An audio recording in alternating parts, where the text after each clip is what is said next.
The iron gates of the Viridian estate swung open, not for a daughter returning home, but for a conqueror surveying a forgotten kingdom. I, Sophia, guided my own modest rental car deliberate choice up the winding driveway. The mansion, a grotesque monument to my stepmother, Anya's newfound taste, looked exactly as I remembered, cold, oversized, and utterly devoid of the warmth a home should possess 10 years. It had been a decade since I'd walked out of these gates with nothing but a single suitcase and a scholarship to a university on the other side of the world. They thought I had left to study. In truth, I had left to survive. Today was my half-brother Leo's 18th birthday, the golden child, the heir apparent. According to the family newsletter my father still dutifully sent, it was the social event of the season. I stepped out of the car, smoothing down the lines of my custom, razor-sharp black pantsuit. It cost more than Anya's entire wardrobe, a fact known only to me. My hair was pulled back in a severe ponytail, and the only jewelry I wore were simple platinum studs, each a flawless 5-carat diamond. The sound of laughter and clinking glasses spilled from the house. I walked in, my presence unnoticed at first amidst the crowd of their wealthy, shallow friends. I saw him, then Leo, preening in the center of the room, accepting accolades for simply existing.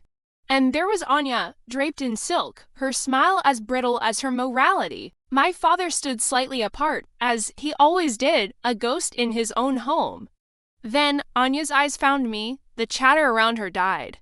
Her smile didn't just fade, it shattered. Her gaze swept over me, from the unmistakable quality of my suit to the quiet authority in my posture. It was a look of pure, uncomprehending shock. As Sophia? She stammered, the name of foreign object on her tongue. Anya, I replied, my voice calm, a flat lake hiding turbulent depths. You haven't aged a day. The lie was a weapon, and she knew it. The party had fallen silent. All eyes were on us. Leo looked confused. My father took a hesitant step forward. You came, he said, his voice thick with an emotion I couldn't and wouldn't name. For Leo, I said, my eyes never leaving Anya's. I reached into my pocket and pulled out a single key fob, sleek and black, bearing the emblem of a winged bee. I tossed it to my brother.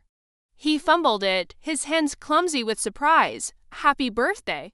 It's parked outside. Leo stared at the key, then at me, then sprinted to the large bay window.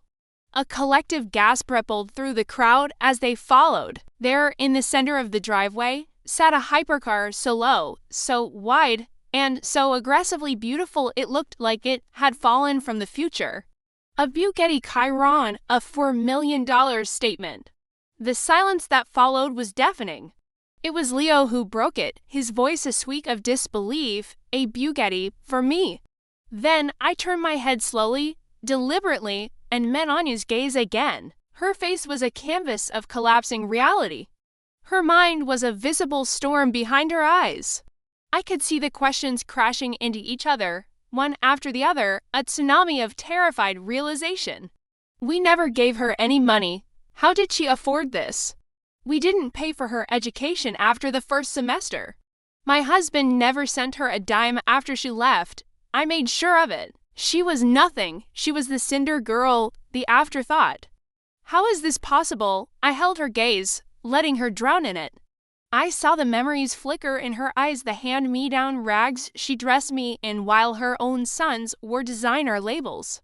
The leftover cold food from my plate while they feasted. The way she deconvinced my father that an expensive university was a waste for a girl with no ambition. The countless nights I went to bed hungry, my stomach aching, my spirit breaking. I had not come for a reunion, I had come for a reckoning. I took a single step towards her, the crowd was a blur. The only people in the world were me, and the woman who had tried to break me. You look surprised, Anya, I said, my voice soft but carrying to every corner of the room. You never wondered what happened to the girl you threw away? You never stopped to think that the fire you tried to extinguish might forge steel? She opened her mouth, but no sound came out. Her carefully constructed world, a world where I was the failure, the pauper, the stain on their perfect family, was imploding. I gave her a small, icy smile. The car is for Leo, he's innocent in all this. But my presence here, I paused, letting the weight of my words settle. This is for you. I didn't wait for a response. I turned and walked back towards the door, the sea of guests parting for me. The last thing I saw was my father's face, pale and stricken, and Nanya, still frozen, her hand pressed to her chest as if she could physically hold her composure together. I had learned to walk alone a long time ago. And now, I was walking back into my own life, on my own terms. The mystery of my success was a locked box, and I held the only key. The party was over, the game had just begun. The drive back to my penthouse was a journey through a ghost-filled past. The silent rental car was a stark contrast to the roaring engine of my revenge, still echoing in that mansion's foyer.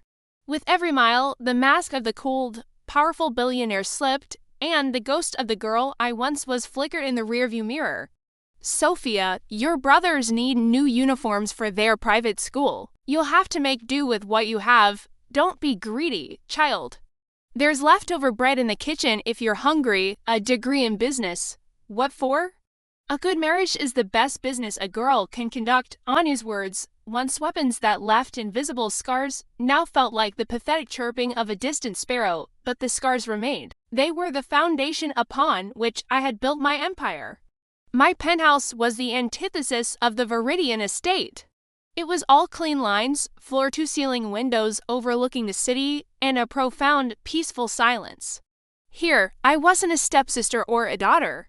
I was Sophia, CEO of Ethelforge, a tech investment firm that was a silent giant in the industry. I had built it from the ground up, starting with the seed money from my first, wildly successful mobile app, coded during sleepless nights in my dorm room.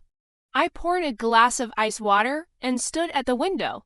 My reflection stared back, a woman sculpted by struggle, her eyes holding a history no one in that house could ever comprehend. My phone buzzed. It was my father. Sophia, we need to talk. What was that? Where did that car come from? I typed back, my fingers calm. The car came from my bank account. As for what it was, ask your wife. She's known me longer than you have. I placed the phone face down. There would be no tearful reconciliation. No explanations offered. Let them wonder. Let them ache with the not knowing. I walked to my study and opened a small, fireproof safe. Inside wasn't jewelry or cash. It was a single, faded journal. I opened it to a random page, the handwriting a teenager's scrawl, shaky with hunger and hurt. October 12th, they went to a fancy restaurant tonight. Anya said I couldn't go because I had a fever. I don't have a fever, I'm just so hungry. I found a $20 bill in the laundry. I'm going to hide it. Maybe I can buy a real meal someday. That $20 had been the first seed of my fortune. I hadn't spent it on food. I'd used it to buy a book on programming from a second-hand store. It was the first investment I ever made in myself.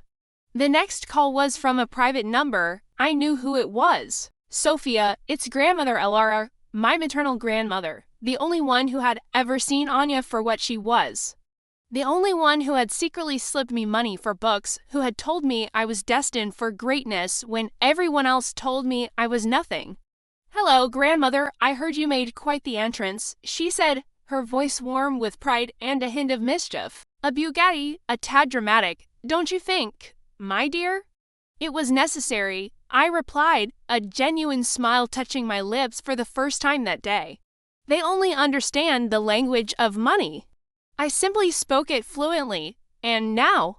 She asked, her tone turning serious. Now, they will try to pull me close. They will try to love bomb me, to guilt me, to find the source of my wealth and either claim it or discredit it, and will you forgive them? I looked out at the city lights, a kingdom I had built with my own two hands. I have learned to walk alone, grandmother.